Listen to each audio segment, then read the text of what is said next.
Aujourd'hui, nous procédons à notre explication sur les rôles de poutres au niveau des planchers à ourdi, soit les planchers à corps créé. Mais devant moi ici, nous avons ce qu'on appelle les planchers à ourdi. Nous effectuons les travaux de l'exécution des planchers à ourdi, mais je vais expliquer dans cette vidéo quelles sont les importances des poutres qu'on a mis ici au niveau des planchers. Vous devez savoir que les planchers comme ça et là, sans poutre, le plancher ne peut pas être solide. Si le plancher est solide, c'est grâce aux poutres en question, parce qu'on a essayé de calculer la distance qu'il faut mettre de poutres pour solidifier le plancher. Parce que s'il n'y a pas de poutres, où va passer nos poutrelles et ainsi que nos nervis, parce que c'est les poutres à question qui relient maintenant les nervis, et ça facilite à sorte que nous puissions poser les nervis, y compris nous posons ce qu'on appelle nos bois de coffrage pour la réalisation de notre plancher à ourdi, et nous procédons aux poses de notre ourdi pour que ça puisse avoir l'efficacité. Parce que si vous n'avez pas de poutres, vous allez poser les poutrelles où? Est-ce que c'est logique de poser les poutrelles là-bas jusqu'ici? Le bâtiment va s'effondrer. Vous allez voir que le plancher que ça va s'effondrer directement. C'est la raison pour laquelle on a procédé par le calcul des espacements de poutres pour permettre à sorte que nous puissions solidifier notre plancher. Le plancher sans poutre, c'est que le plancher n'existe pas. Lorsque vous voyez qu'on a mis des poutres au niveau des planchers, il faut savoir que c'est les poutres à question qui est en train de solidifier le plancher. Sans les poutres, il n'y a pas de plancher.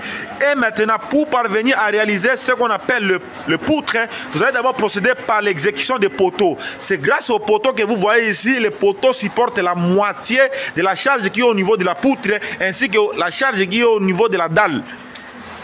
C'est ce que je suis en train d'expliquer comme description de l'importance des poutres et des poteaux sur la réalisation des planchers. Parce que si vous n'avez pas de poteaux, vous allez mettre des poutres où?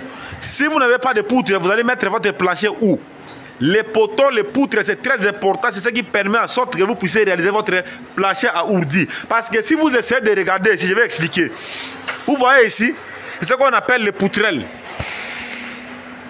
C'est ce qu'on appelle les poutrelles, ça. Les poutrelles. Les poutrelles là est montée justement au niveau de notre poutre ici. C'est les poutres à question qui supportent la charge de poutrelles à question, et le plancher est venu au-dessus des poutres à question. Si maintenant les poutres à question n'étaient pas là, est-ce qu'on pouvait réaliser le plancher à question? On ne pouvait pas réaliser le plancher, parce que si l'ouvrage n'est pas respecté, c'est que l'ouvrage est à démolir. La dalle qui n'a pas le poutre, c'est que la dalle n'existe pas. Donc, ce que je suis en train de vous expliquer, ce n'est pas pour rien. Vous devez savoir que les poutres ont une grande importance dans la réalisation du plancher. Que ce soit poutre, que ce soit poteau, que ce soit le mur séparateur, joue des rôles très cruciaux dans la réalisation du plancher.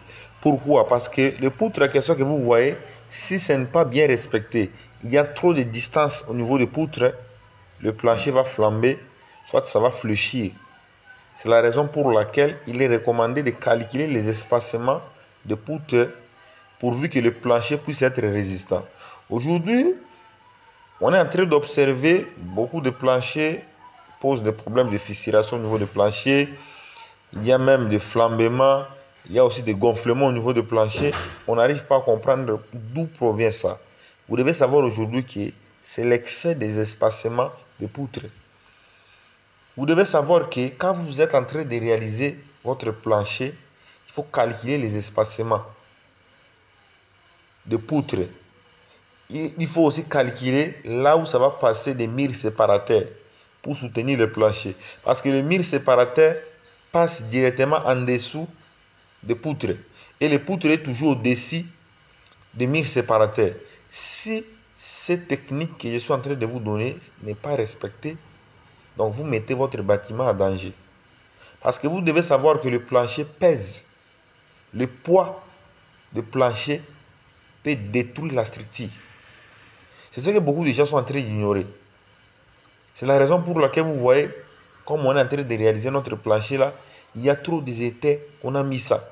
On a mis les étais là pour soutenir des poutres à question. Il suffit seulement de respecter les normes. Comme on a mis des poutres, on a calculé les distances au niveau des poutres là.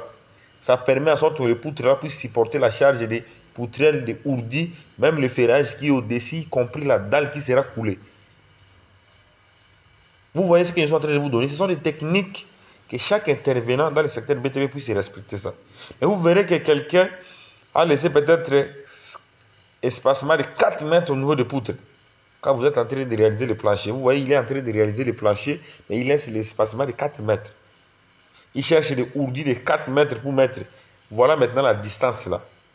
Ça peut occasionner quoi? Ça peut occasionner le renversement de votre plancher. Ça, c'est ce que je suis en train de montrer, ce sont des poutrelles. Ça, c'est ce qui poutre. Je suis en train de toucher à ces poutres. C'est bien confré. Quand on va déconfrer ça, vous allez voir que ça sera propre. Les astuces que je suis en train de vous donner, ce n'est pas tout le monde qui est destiné à vous expliquer ça. Dans les secteurs BTP, vous devez avoir toujours l'esprit de la créativité. Il faut toujours être dans des recherches scientifiques. Parce que chaque jour, les choses changent. Ce n'est pas la même norme qu'on a utilisée en 2020 qu'on est en train d'utiliser aujourd'hui, en 2025. Ce n'est pas la même norme qu'on a utilisée dans les années passées, en 1900, qu'on va continuer à utiliser, non. C'est pour cette raison, il est recommandé de distancer les poutres pas trop longs, mais trop courtes, pour permettre à sorte que ça puisse résister. Si vous laissez les espacements au niveau des poutres largement, vous devez savoir que votre plancher, ça sera en danger parce que nous avons le poids propre et nous avons aussi des poids d'exploitation. Cela veut dire nous avons les charges permanentes et les charges d'exploitation. Cela veut dire il y aura encore les surcharges au niveau de votre dalle. Et si les poutres à question c'est trop long et vous avez mis des poutrelles, vous avez mis les ourdis plutôt à l'intérieur de ça, ça n'arrive pas à résister, il y aura le renversement direct de votre plancher. C'est ce que beaucoup de gens sont en train d'ignorer dans le secteur BTP et ce sont des notions à tenir compte dès maintenant pour assurer la stabilité et la durabilité de vos ouvrages de construction. C'est pour cette raison, j'avais voulu quand même vous expliquer ce que vous devez retenir si votre réalisation de plancher, c'est très important.